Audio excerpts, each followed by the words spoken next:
Hello everyone, welcome to my new channel physics inclined. तो इस channel पे मेरा ये पहला वीडियो है, फर्स्ट वीडियो। तो इस वीडियो में हम लोग डिस्कस करेंगे जेई मेन के कुछ टेक्निकल एस्पेक्ट्स के बारे में।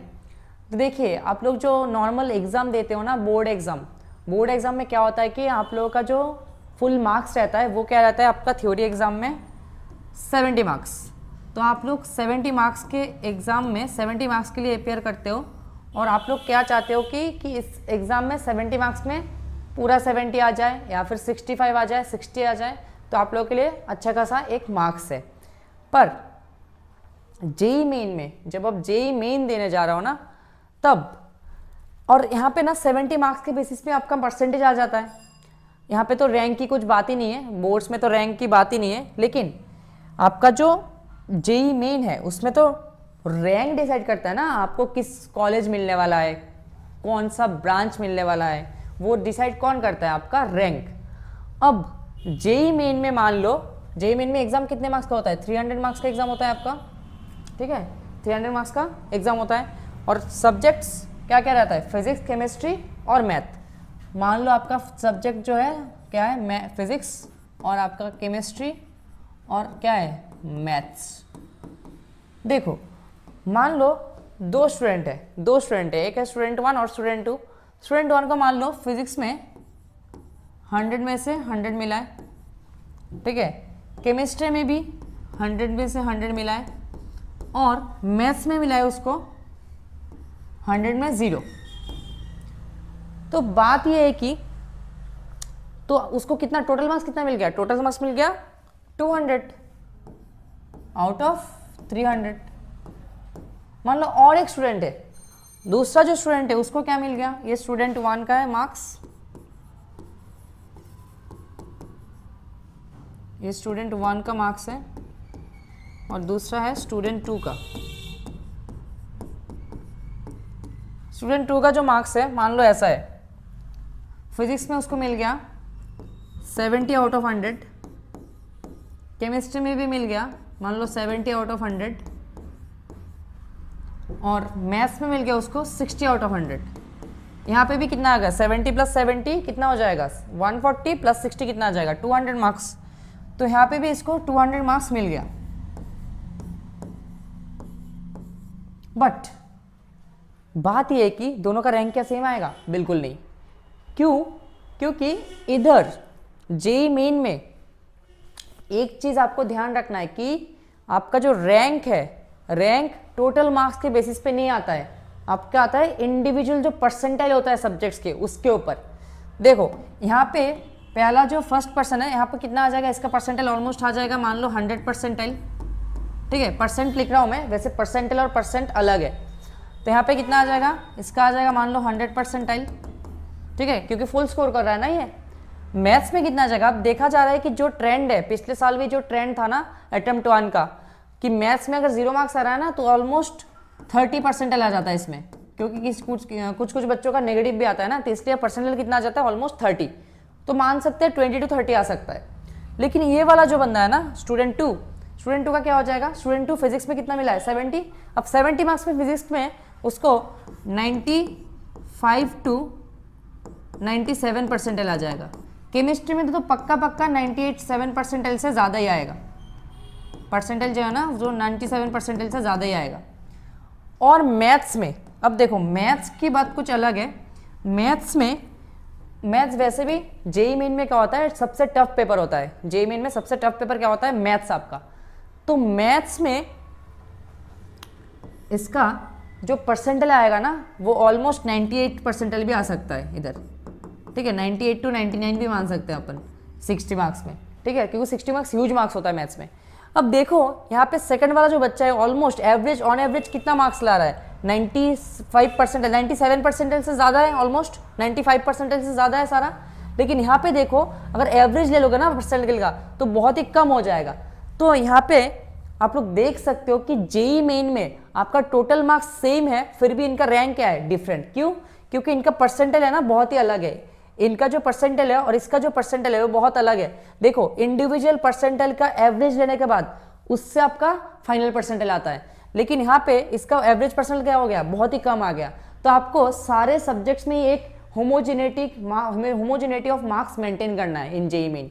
जेईई मेन में आपको सारे सब्जेक्ट्स में ऑलमोस्ट एक लेवल तक तो स्कोर करना ही है, क्योंकि नहीं तो उसका परसेंटेज जो है ना वो छूट जाएगा आपका। अगर मान लो मैथ्स में आप लोगों ने कुछ आंसर ही नहीं किया तो ऐसा हो जाए कि इसका जो परसेंटेज है वो क्या हो जाएगा, घट जाएगा। तो आपका रैंक क्या हो जाएगा, डिक्रीज हो जाएगा, रैंक घट जाएगा, रैंक आपका बर्बाद हो जाएगा। ठीक है, तो इस चीज़ को ध्यान में रखते हुए, इस चीज़ को अगर ध्यान में रखते हुए मान लो ये वाला क्वेश्चन का भी आंसर मिल जाएगा आपको कि वाई फुल मार्क्स इन 1 और 2 सब्जेक्ट्स डजंट मैटर।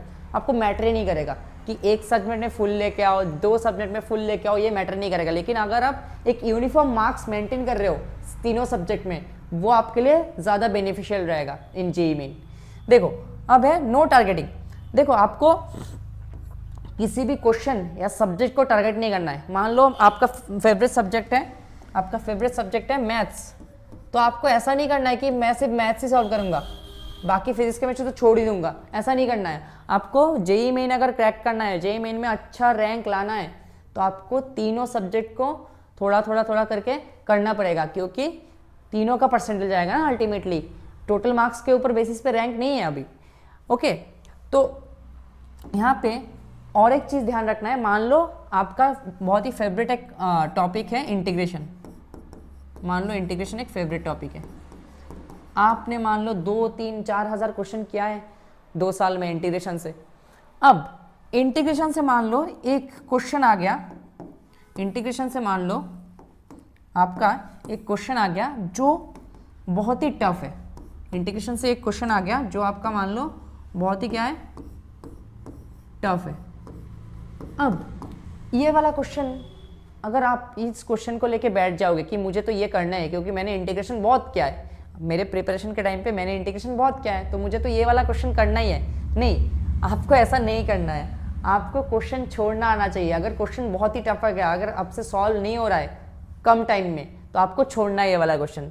तो यहाँ पे क्या करना है कि आपको ये वाला क्वेश्चन नहीं करना है। अगर बहुत ही टफ क्वेश्चन आ गया किसी भी एक टॉपिक से, वो क्वेश्चन आपको छोड़ देना है, वो आपको छोड़ देना है। आपको क्वेश्चन समझ में आ ही जाता है ना, पढ़ के थोड़ा सा सॉल्व करने के बाद पता चल जाता है कि होगा या नहीं होगा, तो आपको उसी वक्त छोड़ देना है ये वाला क्वेश्चन। ठीक है, मान लो यहाँ पे जो जेईई मेन में क्वेश्चन आते हैं ना, एक एक क्वेश्चन के कितने मार्क्स होते हैं, 4 मार्क्स।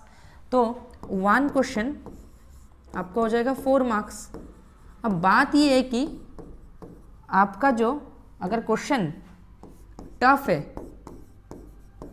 अगर क्वेश्चन टफ है तब भी आपको 4 मार्क्स ही मिलेगा। अगर क्वेश्चन अगर आपका इजी है, अगर क्वेश्चन आपका इजी है तब भी आपको कितना मार्क्स मिलेगा, 4 मार्क्स। तो बेकार का क्यों मुझे टफ क्वेश्चन सॉल्व करके 4 मार्क्स लाना है। मैं क्या करूंगा, मैं इजी क्वेश्चन सॉल्व करूंगा, मैं तो इजी क्वेश्चन सॉल्व करूंगा, इजी क्वेश्चन सॉल्व करके मैं 4 मार्क्स लाऊंगा। ऐसे इजी क्वेश्चन को पहले कर करके क्या करूंगा, मैं 4 मार्क्स कलेक्ट करते जाऊंगा। ठीक है, तो ऐसा करना है। तो अभी मैं इसी चीज़ को ध्यान में रखते हुए ना एक प्लानर बनाया कि टाइम ब्रेक डाउन क्या होना चाहिए जेईई मेन में, आपको कितने टाइम में किस सब्जेक्ट का कितने क्वेश्चन सॉल्व करना चाहिए। देखो वो देखते हैं अभी। देखो आप ना जेईई मेन का जो क्वेश्चन सॉल्विंग है उसको 4 राउंड में डिवाइड कर सकते हो, 4 राउंड में। तो फर्स्ट राउंड में क्या है, फर्स्ट राउंड में आप पहले ही फिजिक्स ले सकते हो। क्यों? क्योंकि फिजिक्स में मैक्सिमम क्वेश्चन जो आते हैं ना बहुत ही ईजी क्वेश्चन आते हैं। ठीक है, मैक्सिमम क्वेश्चन जो आते हैं बहुत ही ईजी क्वेश्चन आते हैं, इसमें कुछ टफ वाले क्वेश्चंस नहीं आते अभी। ठीक है, फिजिक्स में तो देखो ट्रेंड जो देखा गया ना, अभी इजी क्वेश्चंस आते हैं। देखो फिजिक्स में आप पहले ही ना राउंड 1 में आप फिजिक्स को टाइम दे दो 20 मिनट्स। तो अगर 20 मिनट टाइम दे दोगे ना, 20 मिनट में आपका फिजिक्स का जो इजी सवाल है, जो आसान सवाल है, इजी सवाल को आप सॉल्व कर लो। पहले फिजिक्स के जो इजी सवाल है वो पहले सॉल्व कर लो आप। इसी सवाल में कितने आ जाएंगे, मान लो आप लोगों ने सॉल्व कर दिया 6 to 7, मैंने मान लिया 6 to 7 या फिर 7 to 8 क्वेश्चन सॉल्व कर लिया आपने। ठीक है, हो जाएगा 7 to 8 क्वेश्चन हो जाएगा आपका 20 मिनट्स में, क्योंकि यहाँ पे आपको इजी सवाल ही ढूंढना है और सॉल्व करना है। सेकेंडली इस राउंड 1 में आपको इनऑर्गेनिक और ऑर्गेनिक के जो केमिस्ट्री के जो इनऑर्गेनिक और ऑर्गेनिक पार्ट है, देखो इनऑर्गेनिक से तो डायरेक्ट क्वेश्चन आता है। इनऑर्गेनिक में आप क्वेश्चन पढ़ोगे उसके बाद पता चल जाएगा आपको कि ये होने वाला है क्वेश्चन या नहीं होने वाला है। ठीक है, ऐसे ही क्वेश्चंस रहते हैं। उसके बाद ऑर्गेनिक में भी कुछ डायरेक्ट क्वेश्चन रहता है, वो आपको पहले सॉल्व करना है। ठीक है, आपको क्वेश्चन पेपर देखना है पहले, एक बार, और उसके बाद क्या करना है, ऑर्गेनिक और इनऑर्गेनिक वाला क्वेश्चन जो भी इजी क्वेश्चन है वो आपको सॉल्व करना है। यहाँ पे भी आपको टाइम दे देना है आपका 15 मिनट्स, इसको, इस ऑर्गेनिक और इनऑर्गेनिक पार्ट को, ठीक है, 15 मिनट्स टाइम देना है। उसके बाद इस 15 मिनट में मान लो आपका क्वेश्चन सॉल्व हो जाएगा, सेम मान लो 8 से 9 क्वेश्चन सॉल्व हो गया फ्रॉम ऑर्गेनिक एंड इनऑर्गेनिक। अब उसके बाद, क्योंकि यहाँ पे क्वेश्चन पढ़ना है और टिक करना है और कुछ नहीं है, दिमाग लगाने वाला कुछ है ही नहीं इसमें। उसके बाद आप जाओगे राउंड 2 पे। देखो यहाँ पे 7-8 क्वेश्चन और यहाँ पे 8-9 क्वेश्चन, ऑलमोस्ट 15 क्वेश्चन, 15 to 16। तो यहाँ पे आपका कैरी हो गया almost 60 marks, 60 to 70 marks carry हो गया। कितने मिनट्स में, देखो आपका टाइम कितना कंज्यूम हुआ, ओनली 35 to 40 मिनट्स। मान लो 40 मिनट ही मान लेता हूँ मैं, 5 मिनट मान लेता हूँ, इसके अंदर गया, इतना मार्क्स कैरी हो गया 40 मिनट्स में, ठीक है। अब राउंड 2 में जाने के बाद देखो, राउंड 2 बहुत ही क्रूशियल पार्ट है। राउंड 2 में आप पकड़ सकते हो मैथ्स को। देखो अब मैथ्स में भी सारे इजी क्वेश्चन ही आपको करना है पहले, सारे इजी क्वेश्चन ही आपको करना है पहले, ठीक है। इजी क्वेश्चन में मान लो आपको मैथ्स में आपने दे दिया यहाँ पे 40 मिनट टाइम, यहाँ पे 40 मिनट दे दो आप मैथ्स को आराम से। इस 40 मिनट में आप मैथ्स के सारे इजी क्वेश्चन सॉल्व करोगे। अब देखो मैथ्स पेपर बहुत ही टफ आता है, मैं फिर से बोल रहा हूँ, इधर इंटीग्रेशन का जो क्वेश्चन आता है, मान लो इंटीग्रेशन का ही या फिर दूसरे कुछ भी टॉपिक का हो सकता है, मान लो एक टफ क्वेश्चन, मान लो पीएनसी का, परमुटेशन कॉम्बिनेशन का एक टफ क्वेश्चन आ गया, तब उसको लेके ना वो टफ क्वेश्चन लेके नहीं बैठना है, वो टफ क्वेश्चन लेके नहीं बैठना है, नहीं तो आपको एग्जाम के बाद ऐसा फेस हो जाएगा, ठीक है। अब यहाँ पे मैथ्स में आपने 40 मिनट्स देने के बाद ना, यहाँ पे मान लो क्वेश्चन सॉल्व गया आपका, कितने क्वेश्चन सॉल्व गया, मान लो आपका क्वेश्चन सॉल्व गया यहाँ पे 6 to 7, ठीक है, 6 to 7 क्वेश्चन सॉल्व हो गया। तो ये बहुत ही ज़्यादा अमाउंट बता रहा हूँ मैं एक एवरेज स्टूडेंट के लिए। यहाँ पे 6 to 7 क्वेश्चन सॉल्व नहीं भी हो सकता है, 5 से 6 क्वेश्चन भी सॉल्व हो सकता है, ठीक है। लेकिन आपको यहाँ पे 40 मिनट्स देना है मैथ्स को, क्योंकि जितना भी सारा आता है, मान लो आपके इजी टॉपिक जो होते हैं, मैट्रिक्स, डिटर्मिनेंट, इस टाइप के टॉपिक, वेक्टर एंड 3D, कभी कभी ऐसा भी हो सकता है कि वेक्टर एंड 3D से लेंथी क्वेश्चन आएगा, आपको लेंथी क्वेश्चन नहीं करना है इधर। यहाँ पे इजी क्वेश्चन जो जल्दी जल्दी हो रहा है ना, वो कर लो आप सॉल्व, उसके बाद मार्क कर लो। तो देखो यहाँ पे ऑलमोस्ट आपका हो गया मोर देन 1 आवर, ठीक है ना, 1 आवर 20 मिनट्स हो गया ऑलमोस्ट। तो 1 आवर 20 मिनट्स में आपका मार्क्स कैरी हो जाएगा कितना, 100 to 120, ठीक है, ऑलमोस्ट 100 मार्क्स कैरी हो गया इधर, 100 मार्क्स इन 1 आवर 20 मिनट्स। अब देखो जब आप ये कर लोगे ना कि आपके सारे जितने भी इजी क्वेश्चन है पेपर के वो सॉल्व हो गया, और आपको एक तसल्ली आएगा मन में कि मैंने 1 घंटा 20 मिनट में इतना 100 मार्क्स का तो सॉल्व कर दिया, और हर एक इंडिविजुअल सब्जेक्ट में अपना जो परसेंटाइल है, कौन सा परसेंटाइल, ये वाला परसेंटाइल, देखो ये वाला परसेंटाइल, अलग अलग परसेंटाइल जो है वो कैरी हो गया, वो एक अमाउंट तक तो परसेंटाइल आ गया। उसके बाद आपका होगा मेन राउंड 3 पे। अब राउंड 3 में आप वापस किस पे जाओ, फिजिक्स पे। राउंड 3 पे आप बस फिजिक्स में जाओ। फिजिक्स में आप मान लो 30 मिनट दे दो इसको, फिजिक्स को आप अभी 30 मिनट दे दो, और यहाँ पे अभी बचा पूछा जितने भी क्वेश्चन है सारे सॉल्व कर लो। देखो फिजिक्स में अभी इस राउंड में सारा निपटाना है क्वेश्चन, जितने भी सारे क्वेश्चन आएंगे ना पूरा निपटाना है इसी टाइम में, और उसके बाद शायद 1-2 रह जाएगा, अगर कोई लेंथी क्वेश्चन आ गया वो छोड़ दो, लेकिन मीडियम टाइप के सवाल या फिर थोड़ा लेंथी क्वेश्चन वो सॉल्व कर लो अभी इस 30 मिनट में, सारा कुछ सॉल्व कर लो। उसके बाद फिर से आप केमिस्ट्री में जाओ। अब केमिस्ट्री में क्या है, ऐसा हो सकता है कि फर्स्ट हाफ में जल्दी में इनऑर्गेनिक या ऑर्गेनिक के कुछ क्वेश्चन छूट गए, वो आप पहले देख लो। तो पहले आपको क्या देखना है, ऑर्गेनिक एंड इनऑर्गेनिक में अगर कुछ बचा है वो आपको पहले देखना है। इसके बाद आपको जिसमें जाना है वो है आपका फिजिकल केमिस्ट्री, बहुत ही इंपॉर्टेंट।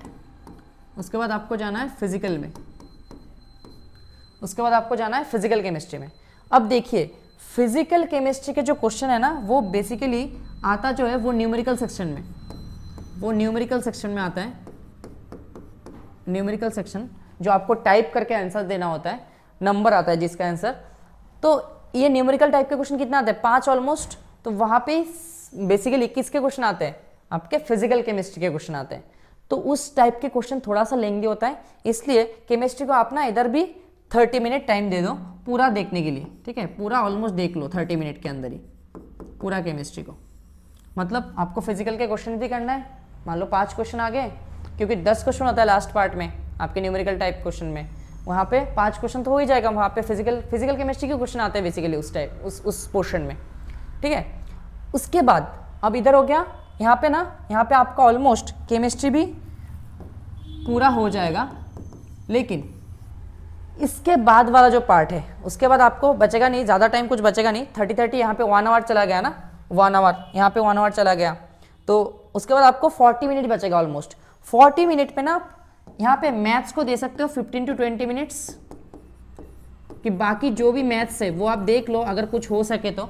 कोई भी लेंथी मैथ रह गया ना, 1-2 सवाल कर लो मैथ्स का, देखो मैथ्स में कर लो। उसके बाद अगर मैथ्स नहीं आ रहा है आपको, कुछ भी मैथ्स नहीं आ रहा है, तो फिजिक्स के जितने भी, फिजिक्स और केमिस्ट्री के अगर कोई भी ज़्यादा लेंथी क्वेश्चन रह गया है, फिर थोड़ा भी टफ क्वेश्चन रह गया, उस क्वेश्चन को आप अटेम्प्ट करो अभी इस टाइम पे, ठीक है। बाकी जो बचा टाइम है वो आप इस पे दे दो, केमिस्ट्री और फिजिक्स में, बाकी पार्ट में। क्योंकि देखो मैथ्स तो अगर टफ है ना, कि आपको नहीं आ रहा है, तो छोड़ दो वो वाला पार्ट। लेकिन अगर मैथ्स में एक भी क्वेश्चन आपका हो जाएगा ना, मान लो फिजिक्स में एक क्वेश्चन बाकी है, केमिस्ट्री में एक क्वेश्चन और मैथ्स का एक क्वेश्चन, मान लो आप एक ही क्वेश्चन कर सकते हो इतने टाइम में, ऐसा आपको फील आ गया, तो आप मैथ्स का क्वेश्चन कर लो। क्योंकि मैथ्स का जो क्वेश्चन है ना, वो आप सॉल्व कर लोगे ना, तो उसका परसेंटाइल बहुत हाई हो जाएगा।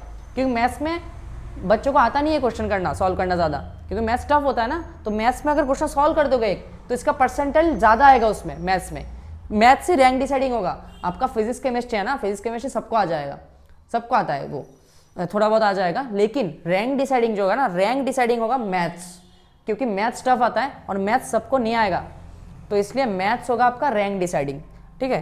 तो इसी तरीके से आप सारे चीज़ें ध्यान में रखते हुए ये सब स्ट्रैटेजी अपना सकते हो। आप मॉक टेस्ट दे के देखो कि मॉक टेस्ट में कैसा रिजल्ट होता है इस स्ट्रैटेजी से, और उसके बाद आप अप्लाई कर सकते हो अपने जो मेन एग्जाम होगा, जेईई मेन का जो एक्चुअल टेस्ट होगा, उसमें भी आप अप्लाई कर सकते हो, ठीक है। तो all the best for the exam, thank you.